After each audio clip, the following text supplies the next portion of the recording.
What's up, tribe? How you guys doing? Go ahead and hit that subscribe button, and I hope you like this video. This is the Real Housewives of Potomac season 6 episode 8. So listen, it is the aftermath of the argument between Giselle and Wendy, and the rest of the ladies are just shook. Robin is talking to herself drunk in the corner.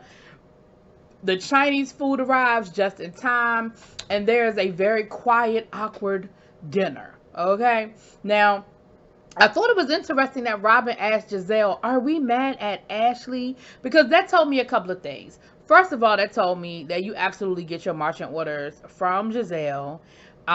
Second of all, that tells me that you weren't in on the plan. Now, you knew about the rumor. Wendy has been clear to let us know that you knew about the rumor, but you weren't in on the plan that Ashley was gonna say something to Wendy. You was in the dark on that one. So anyway, the ladies who were staying in the cottage ended up leaving, and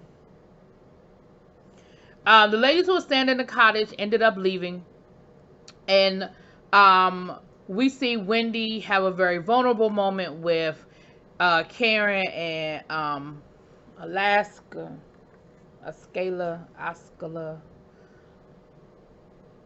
And listen, I'm gonna say this. I ain't gonna go as far and as deep as, Giselle, them green-eyed bandits, but there is something going on with Wendy. I mean, Wendy just is showing a really huge vulnerable side of herself that we didn't see last year. Now, back up in the White House, I ain't gonna call it the big house, but back up at the White House, they're talking, and Giselle essentially says, listen, if Wendy can't handle it, if Wendy, if this is too much for her, then maybe this ain't the right friend group for her. Now, Mia hears something totally different. Well, it's not totally different. Let me be clear. Giselle essentially said what Mia ends up repeating, but she don't use that language. But Giselle was just like, I mean, if you want to just be so sensitive about everything, maybe this ain't the friend group for you. Mia hears, you can't be a weak bitch all your life. That's what Mia hears. Robin is in her feelings because Robin is like, Wendy absolutely made a personal dig at my relationship. And last year at my engagement, she was the one screaming the loudest and was the happiest for me. But if y'all, and she was like, and for her to just jump like, and now I have a non-existent relationship, like I just felt some kind of way about that. Like that hurt my feelings. Like I thought we were friends, but this tells me that we really weren't the friends that I thought we were. Let's be clear.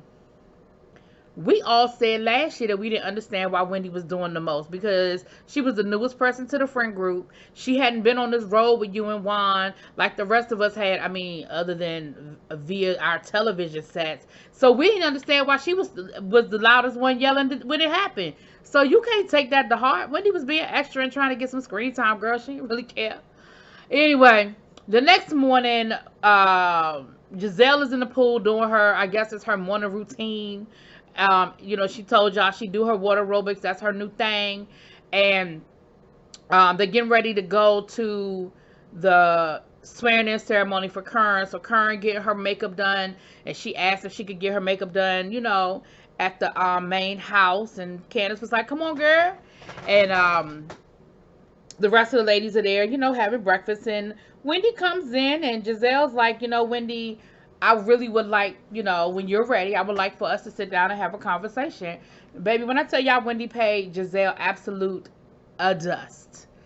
And Giselle was like, okay, that's real, like, elementary school of you, which to a certain extent it was. But listen, I feel like Wendy said, I said what I had to say. Like I said all I had to say last night. I'm done. I don't have nothing else to add to this conversation.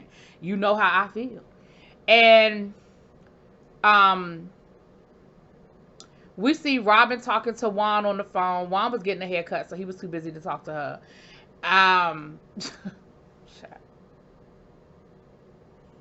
Robin, you be trying. I swear you be trying. So anyway, they have breakfast, and Candace decides that, I guess they got some time to kill before Karen and them leave for the swearing in ceremony. Because remember, Karen, Wendy, and Mia are going with Giselle. Going with Karen.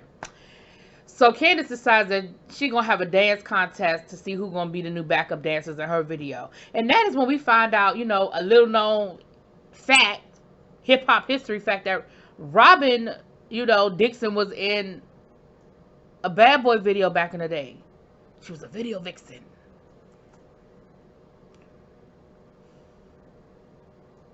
Okay. Wendy had to do a segment for CNN, honey, and so anyway, they were getting together and they did a little dance routine, and it was the Green-Eyed Bandits with Mia, and then it was Wendy and Alaska. Karen at first said she wasn't gonna do it, but then Karen did a whole solo and she added a little twerky twerk in there, and Giselle act like she was so disgusted by the twerky twerk. And then Karen act like she was so disgusted when the Green-Eyed Bandits was dancing. Listen, at this point, I feel like there's really nothing that Karen can do that's going to make Giselle smile, and there's nothing Giselle can do that's going to make Karen smile, and it just is what it is.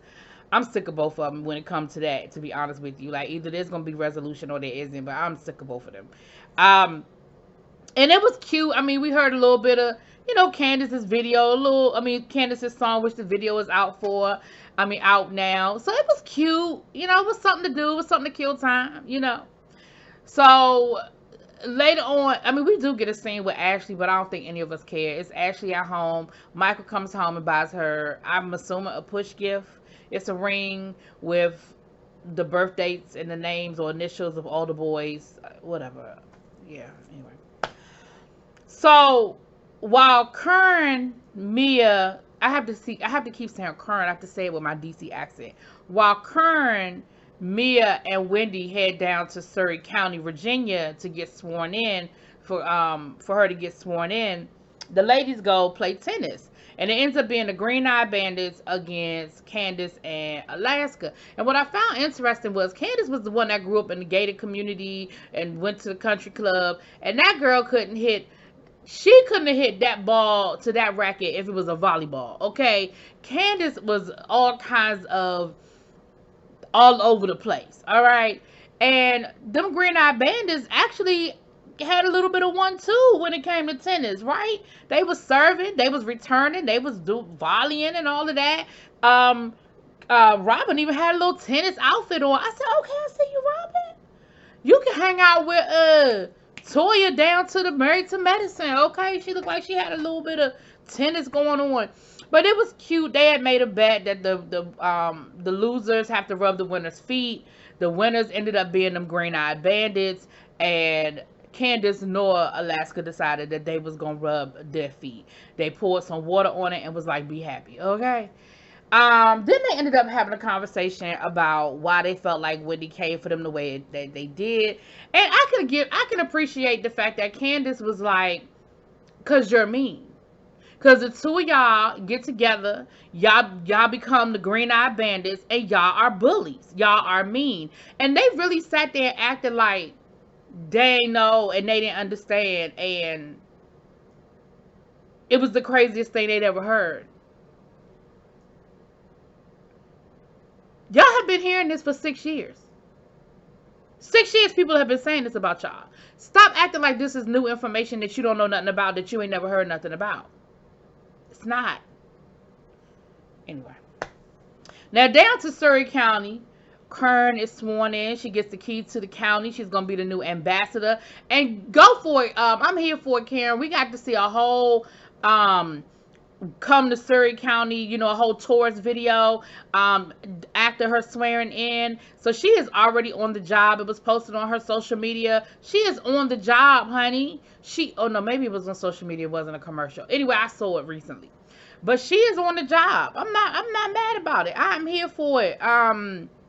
Miss Karen, you are already on your duties. And after she gets sworn in, she says a few remarks. It's very COVID friendly. It ain't a whole lot of people there. It ain't a whole lot of people there. It's very COVID friendly. But then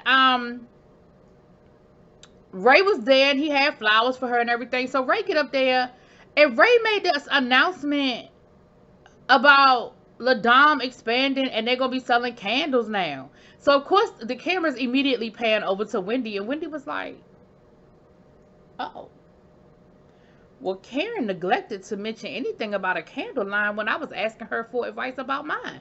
Now, Karen's response to her confessional was, my candles are different from Wendy's because my candles are going to be 3-wick candles and hers are going to be single-wick candles. Listen, let me say something.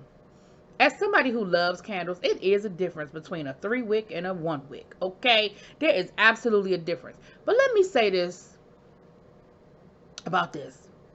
There is enough competition for everybody when it comes to the candles. Everybody, if you like candles, you like candles. You just want it to be a good quality candle that has a good lasting scent. The flip side of this is, the other side of this is, Karen has an established brand.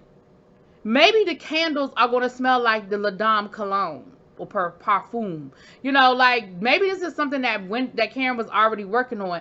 And let's be clear, Karen and Wendy are new friends.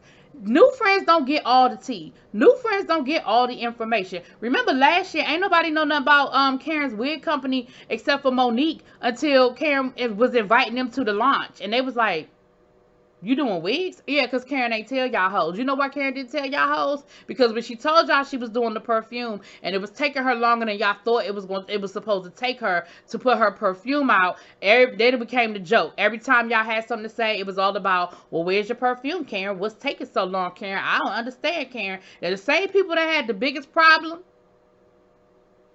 with Karen's perfume taking so long. They businesses ain't around no more. Liquidated. I'm just saying. Moving on. So Karen probably said, look, I'm going to play this close to the vest. Everybody don't need to know everything. Like, I got to move in silence, okay? So they left the set. But my problem was with Ray. Now, I'm sure that was something that production put them up to, and that's fine. But let's forget about production for a minute. Ray, that moment was very reminiscent. Y'all seen the 5 Heartbeats? And if y'all haven't seen the 5 Heartbeats, the problem is you, not me. But y'all remember that scene towards the end of the movie when Flash had joined the group and they were winning some award? I'm assuming it was supposed to be like a Grammy or something. And they won this Grammy award and all of them were making these wonderful speeches about winning this award. And Flash got up there and was like, yeah, so this is my last day in the group. And buy my solo album. It'll be out next week. You know, like, that's kind of what it reminded me of. It was like Ray came up there and hijacked that whole moment and made it about the La Dame perfume, which ain't had nothing to do with Karen getting sworn in as a county tourism representative. I don't know what the damn position is. But I was just like, what? Anyway, so the ladies are on their way back. They stop down to the 7-Eleven and they act like they ain't seen a 7-Eleven in 20 years. Child, they got 7-Elevens all through the DMV. Whether you live in DC, Maryland, or Virginia, you got the 7-Eleven. So I don't know why y'all was acting like y'all ain't never been to one before. But okay, whatever. Or like y'all can't, like it was a treat. Like, oh my gosh, 7-Eleven. Oh my goodness, there's a 7-Eleven. Slurpees come a dime a dozen around here. Anyway, so on the way back, Mia makes it known to Wendy that what she heard Giselle say was that Wendy was a weak bitch. And Giselle, you know, so now Wendy is like, say what, say who, and how. So now Wendy is ready for round 2. Mia done hyped it up, talking about, well, she didn't tell me, you know, I don't care about Giselle. Giselle didn't tell me not to repeat it. Giselle might not have said not to repeat it, but it wasn't like that was in conversation. Like, you went out of your way to repeat that. Like, you went out of your way to say that. Because it wasn't even, nobody even needed to hear it. Nobody cared. None of that. They get back. It's their last night in Williamsburg, so they're having their last dinner. Of course, you know, again, it's inside. The chef came through, looked like the food was good.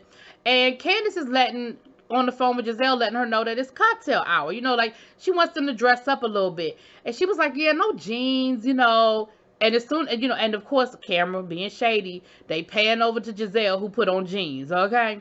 So clearly, Giselle didn't get the memo about the dinner attire. So they're at dinner, and Wendy is ready. So Juan ends up calling Robin, and Robin tries to be shady, talking about well, hello, my non-existent relationship, boyfriend, fiance, whatever. Juan was like, what? She was like, well, I mean, you know, we have a non-existent relationship. You know, our relationship isn't real. He was like, girl, stop playing with me. Now, let me pause right there because I did forget something.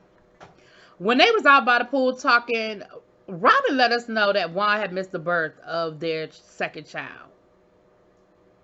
Not because he was away at a game, not because he was injured in the hospital because he got hurt at a game, but because they just was beefing at the time and he ain't feel like he needed to be there.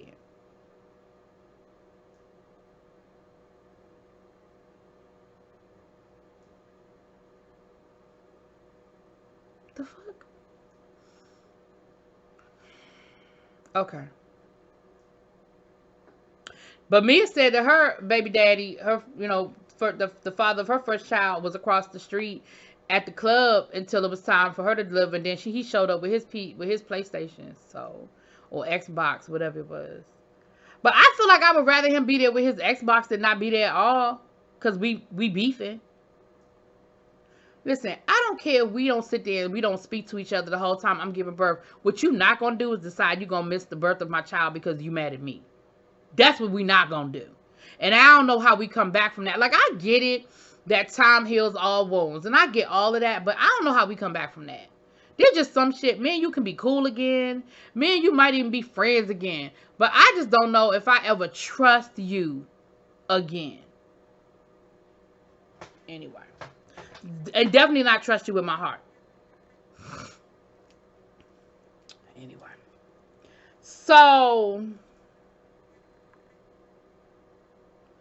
back to the end of the episode. My bad, I forgot that part.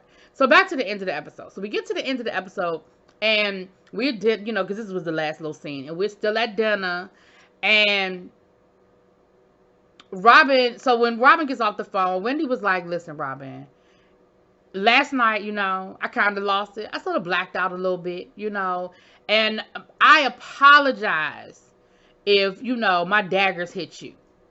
I was swinging for Giselle, and, you might have just been a casualty. And Robin was like, she was like, you made a direct hit at my relationship. Like, that wasn't no, I got hit by association. And she right, Wendy, you came for her. Like, that wasn't no accidental hit. Like, you came for her. And I don't like those kinds of apologies. Don't say if I know you did. Apologize and we'll just move on. But not a if. It's not an if. You did. Anyway, so Wendy was like, I hear you. I receive what you're saying. And then she was ready for round 2 with Giselle. She was like, and what's up with you saying that I'm a weak bitch? Giselle was like, what? Who said that? It was a whole Portia moment. Who said that? Mia was like, you said, and everybody at the table was like, she didn't say that. Like, she never called you no weak bitch. And Mia, now to Mia's credit, when they were in the car and Mia was repeating it, Mia said, essentially, that's what she said.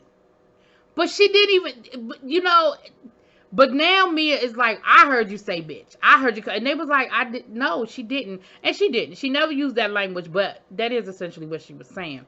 But Mia, you just put 20 on 10 because you was trying to create a moment. Once again, you was trying to create a moment. Okay? Anyway, child. Anyway. Listen. Wendy was like, girl, don't be having me up here because, I be on go. Don't be, putting it in my head like she said something she didn't say because, I be ready to give it to her. But that was that. That was their last night, child. Giselle and Wendy sort of ended it there. They didn't come to any type of truce, any type of resolve. And they said they would talk at a later date because, child, I think at that point everybody was exhausted. There wasn't nobody trying to go down that road. It was their last night and they just wanted to end it on a good note. Like, let's just finish eating this good, lobster tails and scrimp and take our happy asses back home tomorrow and we'll figure it out later. Okay? Anyway, that was the episode. Y'all let me know what y'all think. Drop it in the comments. Peace.